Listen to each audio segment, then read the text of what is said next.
जय सद्गुरु। मी दामिनी रसोई से जिंदगी तक मध्ये सखीनं तुमचं मनापासून स्वागत। सखीनं आवळ्याचा सीझन आहे आणि आवळा तर तुम्हाला माहितीच आहे, सर्व बहुगुणी आहे, औषधी आहे। पण लहान असताना शाळेच्या बाजूला बघा पाठीमध्ये घेऊन त्या मावशी लोक असायचे आणि त्याच्यामध्ये असा आवळा सुपारी, आवळा कॅन्डी, चिंच वगैरे असं खूप काय काय असायचं। त्याच्यातलाच एक प्रकार म्हणजे आवळा कॅन्डी, तो आपण बनवणार आहोत आणि खूप छान लागतं आणि म्हणजे गोड तुरट मस्त चव लागते। असा आपण आज आवळा कॅन्डीचा प्रकार बनवूया। तर चला सखींनो, आपण करणार आहोत आवळा कॅन्डी। तर त्याच्यासाठी आपल्याला लागणार हे साहित्य आहे। तर हे आवळे घेतलेले आहेत अर्धा किलो। हे आहे सेंदव मीठ, थोडंसं चवीसाठी घेणार आहोत आपण, लिंबू आणि ही आहे खडी साखर, ह्याला मिश्री पण म्हटलं जातं। तर आपण आता हे आवळे आहेत ना स्वच्छ धुवून सुकवून घेतलेले आहेत। आपण आता स्टीम पात्रामध्ये आपण त्याला स्टीम करणार आहोत। हे कमीत कमी 15 मिनिटं तरी स्टीम करायचं आहे। स्टीम केल्यामुळे कसं होतं, ते आवळे ना फुटल्या जातात, अशा कळीसारख्या निघतात आणि छान शिजल्या जातात। तर आपण आता स्टीम करायला घेऊया। तर आपण आता आवळे असे सर्व लावून घेऊया।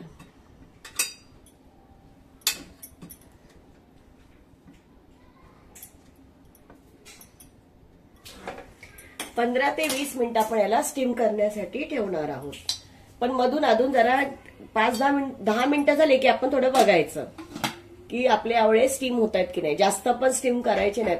आपण पाणी उकळायला लावलंय, त्याला 5 मिनिटं लागतात आणि 15 मिनिटं हे उकडण्यासाठी लागतात। पण 10 मिनिटं झाल्यानंतर आपण थोडंसं ते बघायचे की ते शिजलंय की नाही। हे आपलं बॉईल होते तोपर्यंत आपण हे खडी साखर आहे ना, त्याचे आपण बारीक तुकडे करूया। ह्याला मिश्री पण म्हटलं जातं आणि खडी साखर ना याच्यामध्ये खूप छान लागते पाकामध्ये।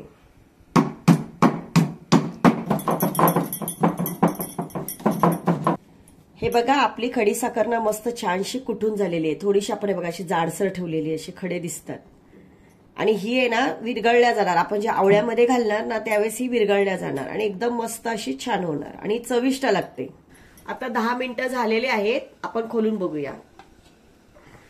हे बघा अशा चिरा पडायला लागल्यात, म्हणजे आपलं होत आलेलं आहे। अजून आपण एक 5 मिनिटं ठेवूया, म्हणजे छान असं बॉईल होईल। हे बघा अशा पाकळ्या पडल्यात की नाही, म्हणजे आपला आवळा मस्त छान शिजलेला आहे। आता आपण गॅस बंद करूया आणि याला काढून घेऊया। हे बघा आपले आवळे ना मस्तपैकी छानसे बॉईल झालेले आहेत, उखळलेत मस्तपैकी। आता आपण ते काढून घेऊया।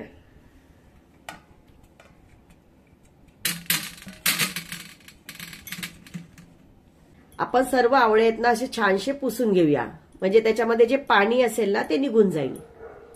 आवळे आहेत ना आता थंड झालेले आहेत, आपण त्याचे बारीक असे तुकडे करून घेऊया। बघा एका आवळ्याचे असे चिरा पडलेत ना, तिथे छान असे तुकडे होतात। बी काढायची आपण आणि तुम्हाला जसा तुकडा पाहिजे छोटा मोठा त्या हिशोबाने आपण करून घ्यायचा। आणखीन एक दाखवते। हे बघा अशा मस्तपैकी चिरा पडलेले आहेत आवळ्यांना, म्हणजे आपला आवळा आहे ना मस्तपैकी शिजलेला आहे। असे मस्त आपण 2-3 असे तुकडे करून घ्यायचे। बी काढून टाकायची त्याची। आपण सर्व आवळ्यांचे असे तुकडे करून घेऊया। हे बघा आपल्या आवळ्याच्या ना मस्त फोडी करून झालेले आहेत। आपण याला ना आता थंड करायला ठेवूया आणि ह्या बिया बाजूला काढून घेतलेल्या आहेत याच्यातल्या।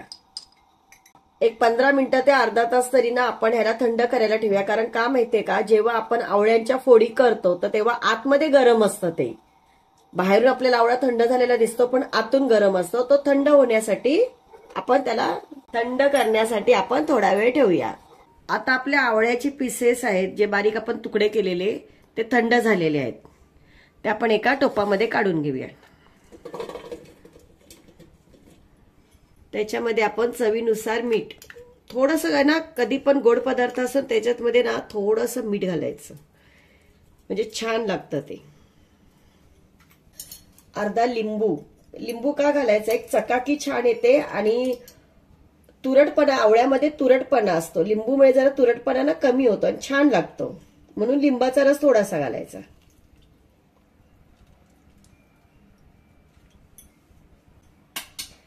आणि आता आपण ही जी खडी साखर वाटून घेतलेली ती आपण अर्धी घालणार आहोत, अर्ध्याच्या थोडी जास्त, कारण आपण जेव्हा सुकवणार तेव्हा पण आपल्याला खडी साखर लागणार। मग आपण थोडीशी ठेवून द्यायची त्याच्यातली।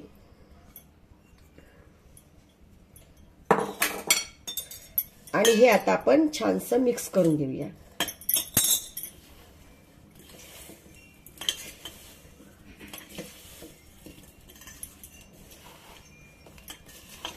आता असं मिक्स केलं ना की त्याला पाणी सुटणार नंतर. आता आपल्याला 2 दिवस ना असंच ठेवायचंय, कारण याच्यामध्ये ना ह्या तुकड्यांमध्ये आवळ्यामध्ये ना पूर्ण तो साखरेचा पाक असतो तो पूर्णपणे त्याच्यामध्ये गेला पाहिजे, म्हणून आपण 2 दिवस ठेवणार आहोत.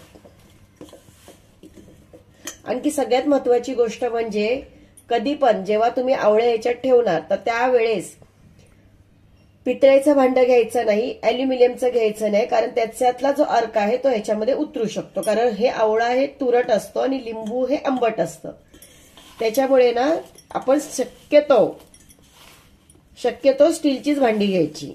आता आपण हे झाकणी टाकून ना 2 दिवस ठेवायचं आहे. पण आपण काय करायचं, मधून अधून ना त्याला एक हलवत राहायचं. जो रस असतो ना तो वर खाली करत राहायचा, म्हणजे सर्व आवळ्यांना व्यवस्थित लागणार. तो 2दा तरी हलवायचा दिवसातून. आता आपण एका कोपऱ्यामध्ये ठेवून देऊया.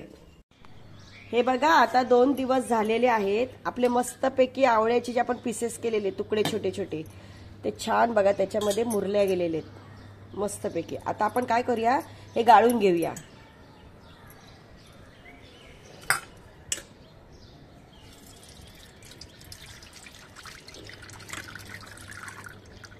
आणि हा झाला आपण जे गाळलेला आहे ते आपला झाला मस्तपैकी आवळ्याचा सरबत.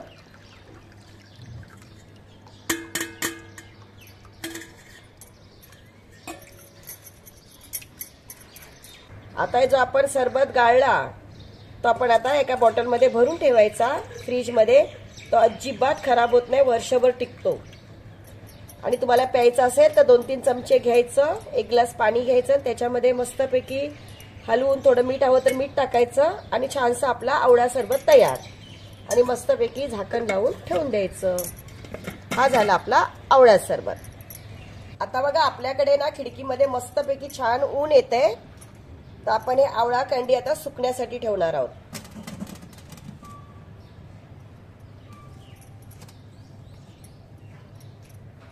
हे बघा मी जाळीचा ट्रे घेतलेला आहे आणि त्याच्या खाली पण एक ट्रे ठेवलेला आहे. याच्यामध्ये जे पण पाणी असणार आपला आवळ्याचा सरबत तो ह्या जाळीमध्ये पूर्णपणे नितळून जाणार म्हणून हे ठेवलेलं आहे. आणि हे आपण आता 2 दिवस उन्हामध्ये ठेवायचं आणि पाणी नितळल्यानंतर आपण कपड्यावरती छान असं ठेवणार आहोत सुकायला. हे बघा आपण आवळे ना उन्हामध्ये सुकायला ठेवलेले, बघा किती छान मस्त सुकलेले आणि अतिशय सुंदर झालेत. आपण तोडून बघूया. बघा लगेच तुटतात आणि एकदम छान झाले. 2 तुकडे पण होतात त्याचे बघा पूर्णपणे. हे बघा आता आपण याच्यात काय करणार आहोत, बघा मस्त सुकलेत ना, तर आपण जी साखर ठेवलेली होती ती साखर आपण याच्यामध्ये घालून घेणार आहोत. आणि मस्तपैकी असं मिक्स करायचं. आणि साखर मिक्स केल्यामुळे इतकी सुंदर लागते आणि छान लागते. आता आपण ती काढून घेऊया. हे बघा म्हणजे आपली जास्तीची साखर असेल ना ती पूर्णपणे निघून जाते. हे बघा आपण अर्धा किलो आवळे घेतलेले होते, अर्धा किलो मध्ये एवढे झाले. दिसताना किती मोठे आणि जास्त असे आवळे दिसत होते, पण आता बघा सुकल्यानंतर किती थोडेसे झाले ते, पण एकदम छान खूप मस्त लागते, छान चव येते. हे तुम्ही वर्षभर स्टोरेज करून ठेवू शकता. आपण हे सर्व असे काढून घेऊया.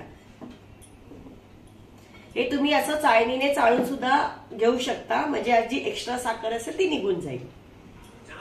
आपण हे ना आता एका काचेच्या बॉटलमध्ये भरून ठेवूया. जर कोणती टिकवायची वस्तू असेल ना किंवा असं आंबट वस्तू असेल तरी शक्यतो ना काचेच्याच बॉटलमध्ये ठेवा. ही बघा आपली आवळा कँडी तयार झालेली आहे मस्तपैकी आणि छान. सखींनो आता आपली आवळा कँडी तयार झालेली आहे, तर आपण आता ती खाऊन बघूया.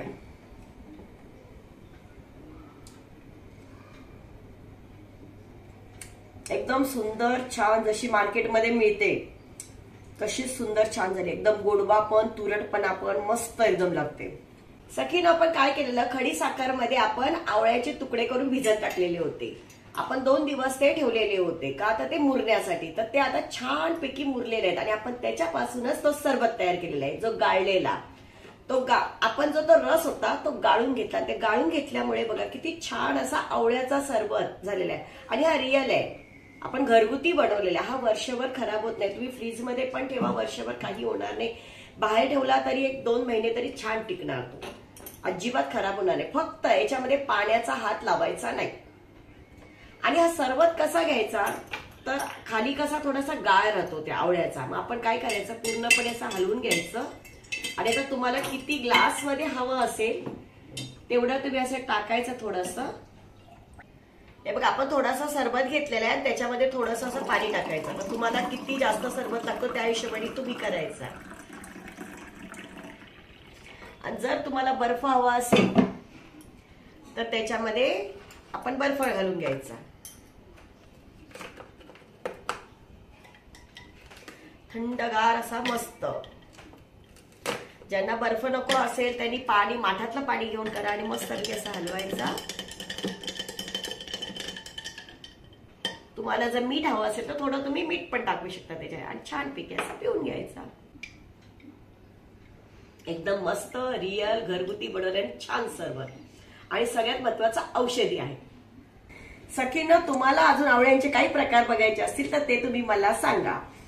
आणि तुमच्याकडे काही असतील आवळ्याचे प्रकार कसे बनवले जातात तेही मला सांगा.